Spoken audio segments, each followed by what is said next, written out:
I have to confess to you, I've struggled to work out where I was going in planning and preparing this sermon today. Why is that?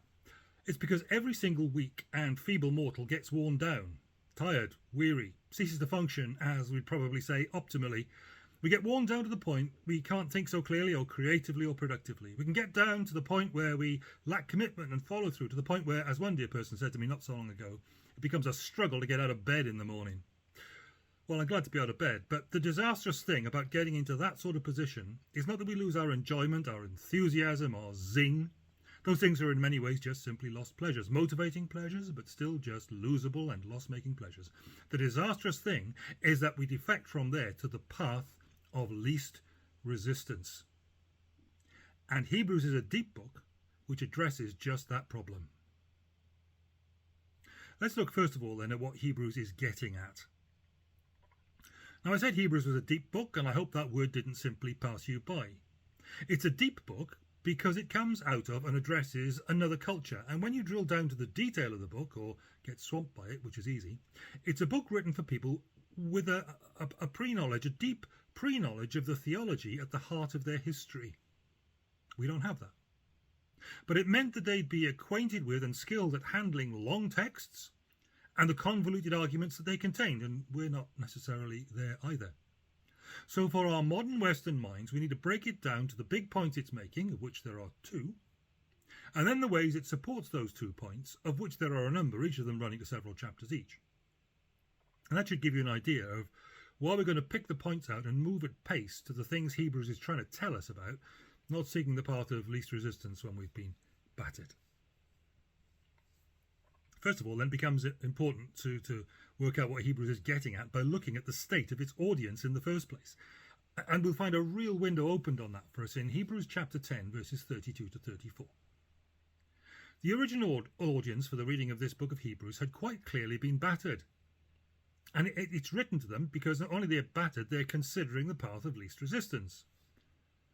It's addressed to Hebrews, people of Jewish origin, descended from the 12 tribes of Israel, 10 of them now lost, of course, through the battering they'd taken, and the path of least resistance that battering had driven those 10 tribes into. But it's clear that this book isn't written to Jewish people still worshipping the old ways, but to Jewish people who've come to follow Jesus, yet who are feeling the pressure of following Jesus in a world that had crucified Christ and was now trying to do similar things to them, his followers, as well. So you get that in Hebrews 10, 32 to 34, which is worth looking at. It says this: remember those earlier days after you had received the light. Well, there you go. That tells us a lot about where they are. When you endured in a great conflict full of suffering. Oh. Sometimes you were publicly exposed to insult and persecution.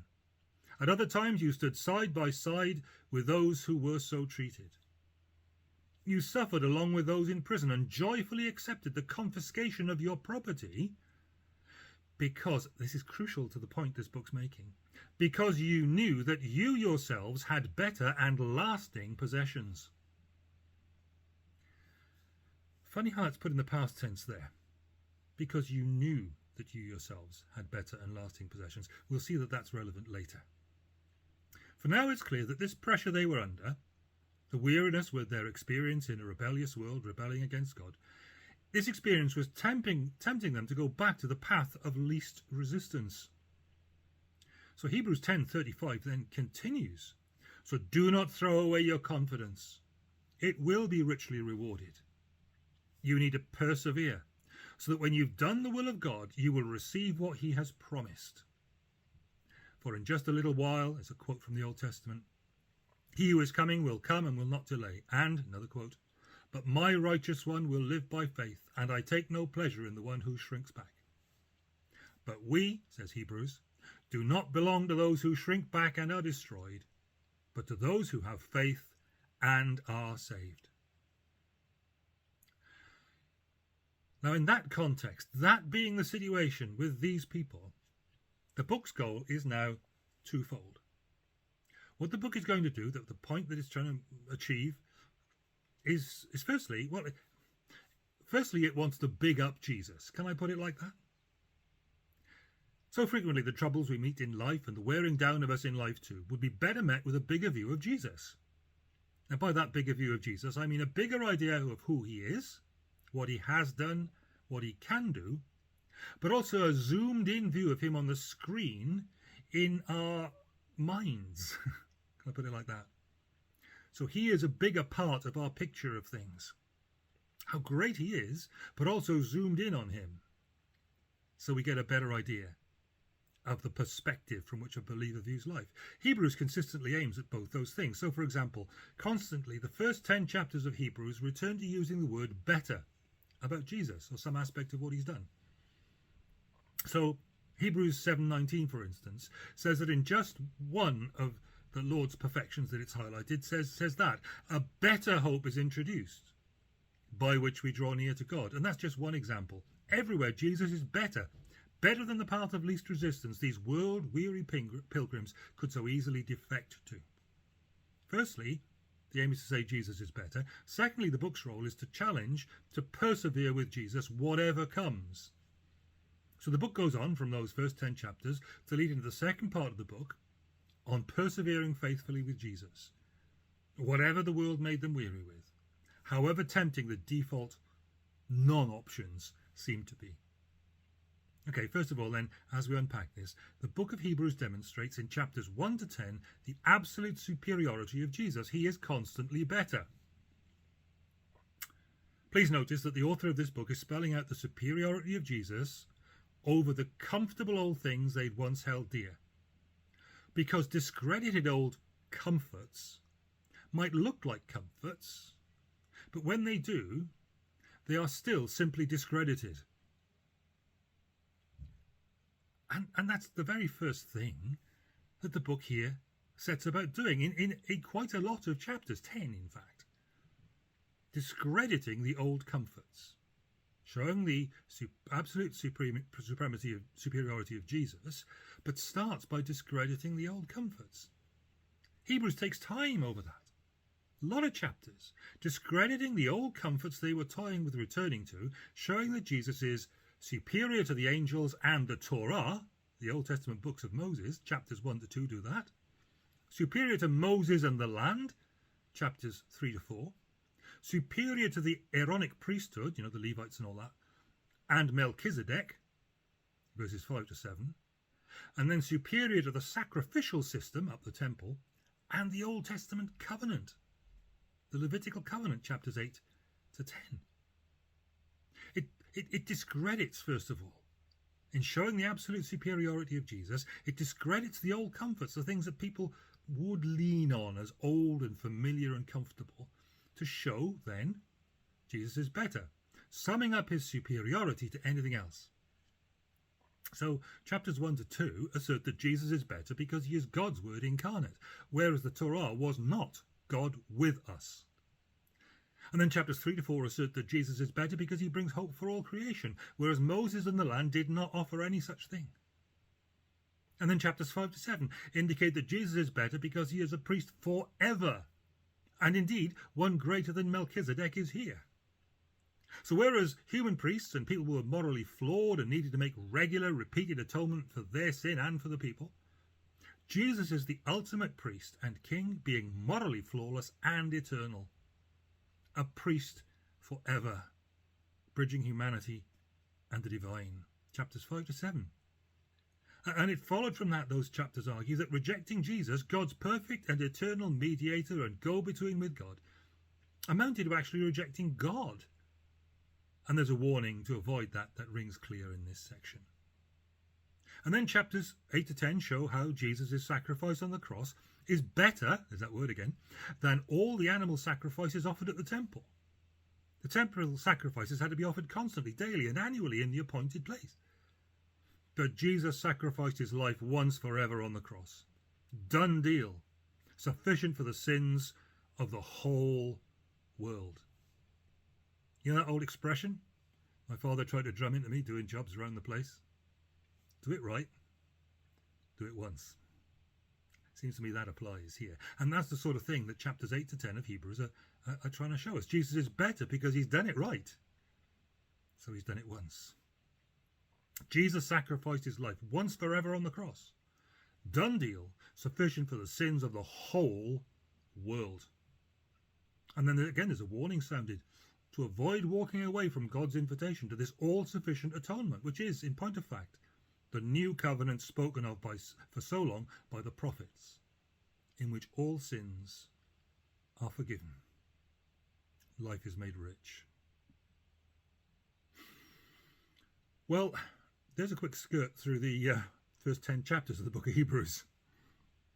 Given this superiority of Jesus, which those chapters establish, the second part of the book moves on to say that the reader should follow the example of the great heroes of the faith found throughout the scriptures and remain faithful to Jesus, because he's better. Trusting that whatever hardships this course of action brings, God will not abandon his people. But the two texts we've got for this sermon today don't start there. Our two texts are the first few verses of chapter 11 and the first few verses of chapter 12. We've coloured in the background to those now. But having established great hope for us in the multifaceted superiority of Jesus to any other distracting thing on offer in those previous chapters, up to the start of chapter 11, these verses we're looking at now go back to where Hebrews 11:1 actually finds world-weary people and starts to pick us up from there. First of all then, where does Hebrew find us and help us? Chapter 11 verses 1 to 2. Where does Hebrews find us? World-weary and worn down. Therefore potentially tempted to be looking for the path of least resistance through life. Well, these verses are going to first inspire us with the faith of the elders, because that faith addresses directly our world-weariness and defecting to the path of least resistance. Check out this introductory and theme-setting paragraph, Hebrews 11, 1 to 2. Now, faith, it says, is confidence in what we hope for and assurance about what we do not see. This is what the ancients were commended for. Assurance about what we don't see. Confidence in what we hope for. And it starts off with faith. Well, faith, of course, this can have its origins in plain old tiredness, but when we submit to being worn down and world-weary, the issue that's at stake in us is often faith-folding. We're believing in what's temporary but visible, rather than banking on the certainties that are unseen but eternal. So as of first importance, the book of Hebrews here then in chapter 11 verse 1 is taking us to that point. If faith fails, then world-weariness and discipleship fatigue will rule the roost. So, because of that, Hebrews is about to walk us slowly around the gallery of the faithful to pause and soak up the beauty of their trusting walk with God. This is not a rationally based problem, this taking the path of least resistance. Not in fact. And our skillful pastor to the Hebrews is not addressing it as if it were a rationally based problem, but he's inspiring and moving the hearts and the motivation of the weary with the beauty of the example of the ones who've gone before. Faith. It's the confidence, the essence, he says. The word is hypostasis. Confidence, essence, a fascinating word with a wide range of nonetheless specific meanings, including something that settles, a sediment, a thick soup, and pus, would you believe? In this context, doesn't mean any of those. It means confidence, an assured position, being sure. Now that's the bulwark against worn down world weariness, which is going to protect the soul, says Hebrews here. And then rolls out two phrases to unpack that before leading us quietly into the gallery where we can view what the ancients were commended for. Faith is firstly this word here, confidence. And that confidence is what goes first when faith fumbles, because we've been ground down and grown weary in this world. Faith is the confidence or the assurance of the things Christians hope for. And that cuts the legs from under the ground downness that this world does to us. And it does so when our faith gets renewed. Faith deals with that ground downness. It gives confidence. It gives assurance. Our NIV translation gives us that word assurance. Let's look at that quickly, because again, that is an interesting way of putting something. I think these are words that Paul is using because you're going to have to make people think about it. He's using these words saying, I'm going to have to go, hang on, what's he saying? And work it out. Assurance. The word they're translating this way is elenchos. It's a word that commonly means rebuke or reproof. Faith is the rebuke or reproof, a proof that by which a thing is proved or tested. And then by extension from that, a tested, tried and proven conviction. Hebrews are going next to show us how that faith becomes a tested, tried and proven conviction as we view the gallery of the tested, tried and proven historic faithful ones that the chapter goes on to walk us around, the gallery of faith. Got to be honest, I'm not a great fan of spiritual biographies. It's just a personal thing. But honest spiritual biographies can be powerfully helpful, especially when our faith and faithfulness has been worn down. I tend to go for the full-on heroics of the missionary history of Western Christianity, like C.T. Studd by Norman Grubb, C.T. always played a straight bat, that sort of thing. But wherever your personality takes you, the fellowship of God's people across the ages can be immensely helpful and inspiring. I haven't got the time to drag you through the gallery and the rest of this chapter here in chapter 11 of Hebrews, but their example stands out to prove that the remedy that Hebrews sets out for the world-weariness that the reader has encountered. Now, faith is confidence in what we hope for and assurance about what we do not see. This is what the ancients were commended for. And then the author opens the gallery. Do go and read it, but we're pressing on past the gallery to get down to the stadium. Thirdly, where Hebrews is going and ultimately wants to take us. We've looked at where it found us and what it's got to say to us. Now we're looking at where it's going and ultimately where it wants to take us. In the next chapter, chapter 12, verses 1 to 2. In the face of these facts, and then this inspirational pattern of faithful examples that we skipped over, Hebrews wants to take us into a life of disciplined spiritual athleticism. The imagery used here, you see, suggests we're off to the games. What we need to do? Verse 1a, throw off. I got a new follower on Twitter recently, a farmer and HGV driver who certainly appears to have an ironic sense of humour. No bad thing in many ways. He seems to have a lot of interaction with urban vegans and earth-friendly theorists who frustrate his agricultural approach to his environment. He runs a farm, gets fed up by people with no understanding of his world, telling him where he's going wrong. There may be a lesson there for teachers and preachers, actually, but we'll leave that aside for another day. Here's the point. At the top of your social media account, you have a profile.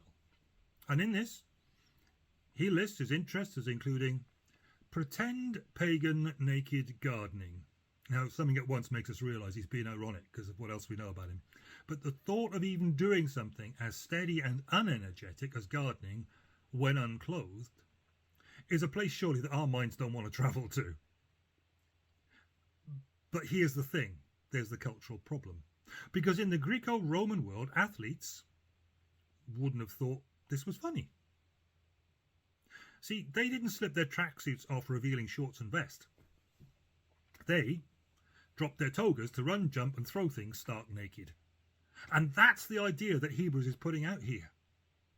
The athlete at the track, in their world, dropped all the outward things that would encumber them to run, jump and throw things optimally with freedom of movement, guaranteeing optimal opportunity for best performance. And so in Hebrews 12:1, the author writes, "Therefore, since we are surrounded by such a cloud of witnesses, let us throw off everything that hinders and the sin that so easily entangles, and let us run with perseverance the race marked out for us." See, it is sin that gives the world around us the foothold to cling to us, makes us sticky to sin. And that is too great a burden to carry with all that stuff stuck to the outside of you. Going to be wearing yourself out.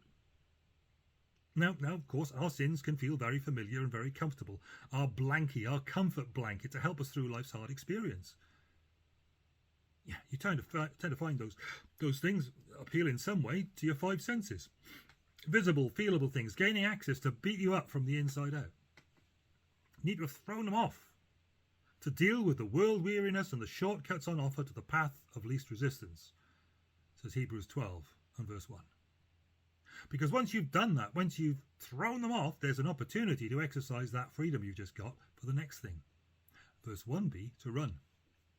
Encouraged by the faithful example of those heroes in the gallery of faith and assured of the superiority of Jesus, he's better than anything else. Then, says Hebrews, having thrown everything off, let us throw everything off that hinders and the sin that so easily entangles, and let us run with perseverance the race marked out for us.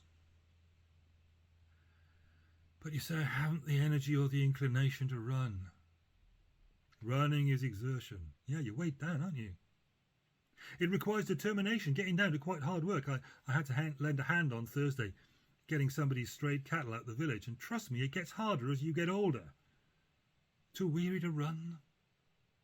Well, the remedy for that is what's being set out before us here. When worn down, the key thing is renewing faith, the confidence in what we hope for and the assurance of what we do not see. You view the gallery of faith, and then you drop the kit that's clung to you, the hindrances we've encountered and the sin that so easily entangles us, and then we run. But see, the thing is, when you've freed up your limbs and filled up your lungs and are now exerting yourself to run, there are two ways to run. You can run towards your goal, or you can run seriously amok. Imagine one of those, really brave, I think, blind Paralympians running their race with somebody attached to their wrist, calling out instructions to keep them in their lane as they run. Then think about what it would be like if suddenly in the middle of the race, all the assistant runners just slipped their lead. Those poor guys, those competitors, they'd either all stop running or run amok, wouldn't they? And the way to make sure you don't end up there in that situation, says Hebrews, is obvious. So here's the last thing. Throw off, run, then fix your eyes. We're assuming that we've got working eyes now. Hebrews 12:2-3. Let us run with perseverance the race marked out for us, fixing our eyes on Jesus, the pioneer and the perfecter of faith. For the joy that was set before him, he endured the cross, scorning its shame, and sat down at the right hand of the throne of God. Consider him who endured such opposition from sinners, so that you will not grow weary and lose heart.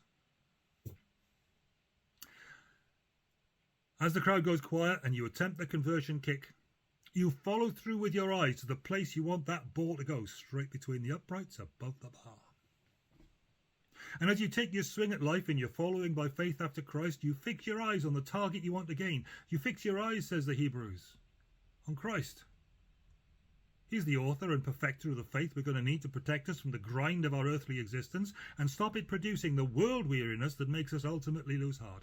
Fix your eyes on him, who for the joy that it would lead to, endured the cross, scorning its shame, and having persevered now sits at the right hand of the Majesty in heaven. World-weary friends, tempted now by the path of least resistance. A path of least resistance is not worth it. Jesus is better. Throw off, run, fix your eyes. Here's the conclusion. For worn down, world-weary, pressurized people, Hebrews, first of all, seeks to big up Jesus and challenge them, us, to persevere with Jesus whatever comes, because Jesus is so much better than any of the other easier-looking options. And then it is faith, as supported by the encouragement found in the gallery of faith, that gives us the confidence and assurance to persevere with the things we can't see that are eternal, rather than bunking off to grasp what looks like the path of least resistance, but is both fundamentally temporary and ultimately passing away. And it is casting off the encumbrance of sin and running the race marked out for us, but doing so keeping our eyes fixed firmly on the author and the perfecter of our faith, which is the action required of us to persevere in running the race straight on to be with him in glory. God bless you. Put in a good run this week.